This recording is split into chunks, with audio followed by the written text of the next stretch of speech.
got on my flight to Dominica, we were watching cartoons with my children, and I have a problem where when a TV is on, I cannot not watch it.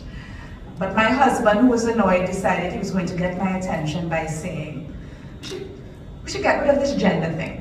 Why are you bothering with this gender word? It's not a fancy word for sex. Why are you talking about gender?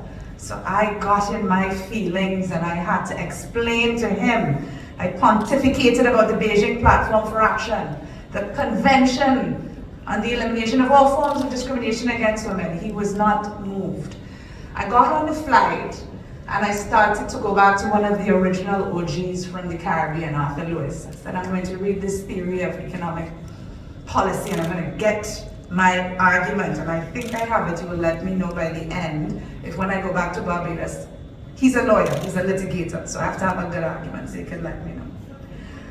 Now we've embarked on this goal of achieving sustainable development, and Prime Minister and Ministers, I'm going to claim that Dominica will be the world's first climate resilient country. We have to speak it into being. But if we're thinking fundamentally about development, it is about time and choice. The time to make decisions and the choice to make the decisions that best serve you and your family.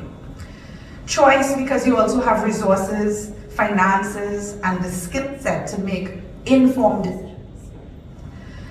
Now, Sir Arthur Lewis, all those years ago, was talking about economic development, but it seemed to me the more I read, he was talking about sustainable development, not just economic development. And he identified economic activity, increasing knowledge, and increasing capital as critical to being able to achieve economic development, and that would increase choice. He also noted that there was no way that this could be achieved without, in quotation marks, accepting the challenge of nature. Now in this nature aisle, I think we know this all too well. He also stated that we must all be willing to experiment to seek out opportunities. So where do we find time and choice in our economic activity, and who is engaged in the economic activities? So let's start with who is engaged. In St. Vincent and the Grenadines, we know that the high unemployment rate is experienced mostly by women and youth, which is surprising again, given what we know about our tertiary education system.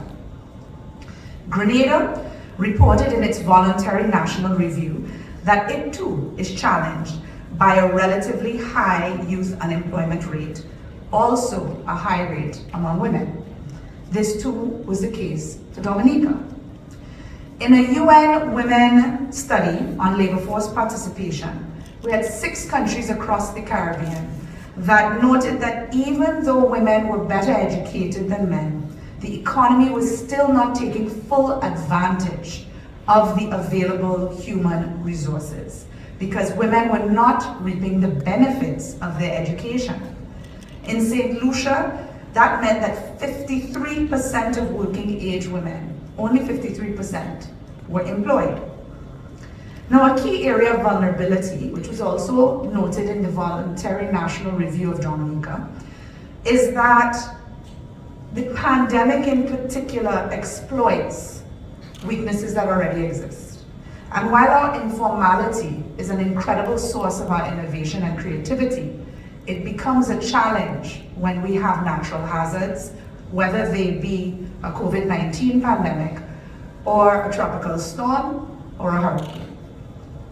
So why is this choice or lack of opportunity, the lack of the space, why are our countries missing out on the hidden figures of these educated women and these uneducated youth who are talented in many ways, but the outputs of their talent may not be the way in which we would like it to be manifested in our communities?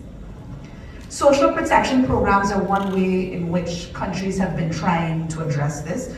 And in Dominica, we know you have over 30, I heard it was 40 this morning, social protection programs. Public spending on this was 2.2% of your GDP. I'm not sure what's happening. Bring it down even more. I can hold it. 2.2% of your GDP, and 64% of that was in cash transfers. Now, in St. Lucia, we have an example of how to make these cash transfer programs even more successful. Because you explore who is on the program, why they're on the program, and why they're not graduating. We recognize most of the people on the programs were single women who had many children. And because they did not have funding for childcare, they weren't being able to strengthen their skill set to graduate. Through the Build Back Equal project, we will not only be able to continue the work of that in St. Lucia, but expand it to Dominica, to Grenada, and to St. Vincent and the Grenadines. Now let's return to this time issue and why our countries are not reaping the benefits of the high education rates among children. What work are women doing? And why aren't we accurately reflecting this work that they are doing? Work that's perhaps not considered economic activity, work like cleaning the house, helping with homework, taking care of the elderly, getting children to school on time. I still don't understand why school ends at 2 p.m. because most of us have no way of being able to get to school and pick up children on time. That unpaid care work that really, during the pandemic, demonstrated to us that work is being done, but it is not necessarily being reflected in our economies. Now, the Grenada Labor Force Survey was used to generate data for the indicator of the SDG 5.4.1 on unpaid care work. Now, Dominica noted in its 2022 Voluntary National Review that this was one of the few goals that was not yet on track to be achieved in the SDGs. The good news is the Build Back Equal project will support you in getting not only the data, but the programming that will address this gap. Increasing knowledge for informed choices. Now, in the Dominica Voluntary National Review, you note that the focus on development is equal. And I think Dominica is unique in the Caribbean because no other country gained independence through a process led by a woman. Dame Eugenia Charles being the woman here who was later elected as the first woman prime minister in Dominica and the first woman prime minister in the Caribbean. I think that deserves an applause. It's normal to you, but it's not normal for many of the rest of us. Now, with 44 years of independence, going on 45 behind you, taking stock of what this means in terms of the opportunities for women across your society that goes beyond seeing the fact that the majority of the people in this room happen to be women, the majority of the people in our tertiary institutions happen to be women, and understanding why the investment is not giving the return that the country deserves is critical. Now, as Alwyn Bully, a great Dominican, said, the calm blue sea does not divide, it connects us. Expansion, and that is what this project does.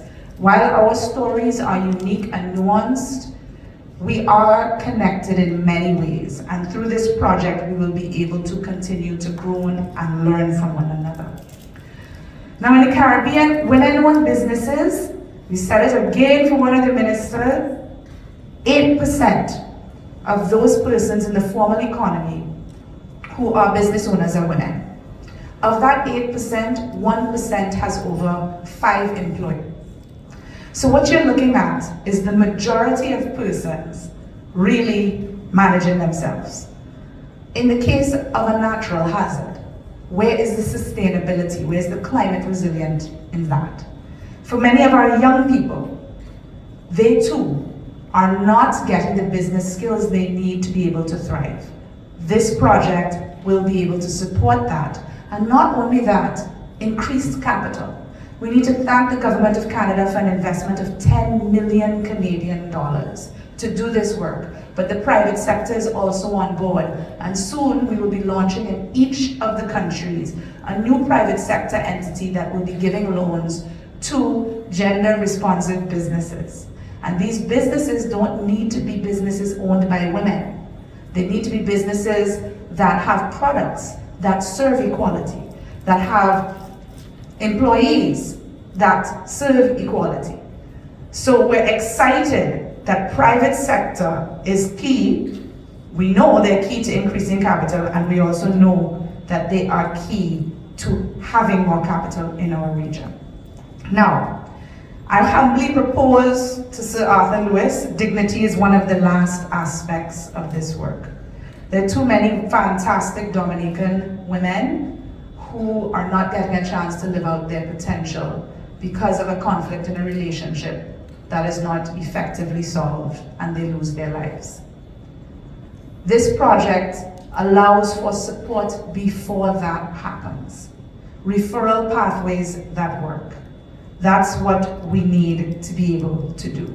So essentially, this dignity as well is rooted in the fact that in spite of Tropical Storm Erica, in spite of Hurricane Maria, which unfortunately were the last 2 times that I came to Dominica was to support in the response, I see in Dominican people's eyes resilience.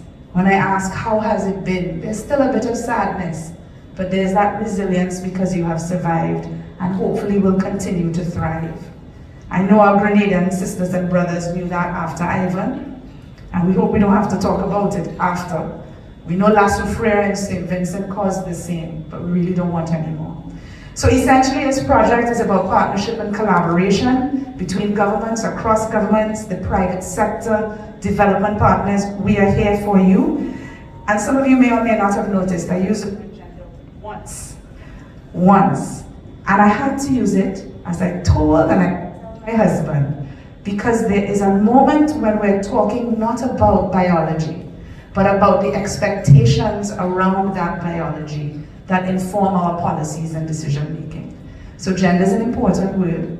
Gender analysis is critical. And this project, we know, will seek to serve Dominica, its people, and the people of the Eastern Caribbean better. Thank you.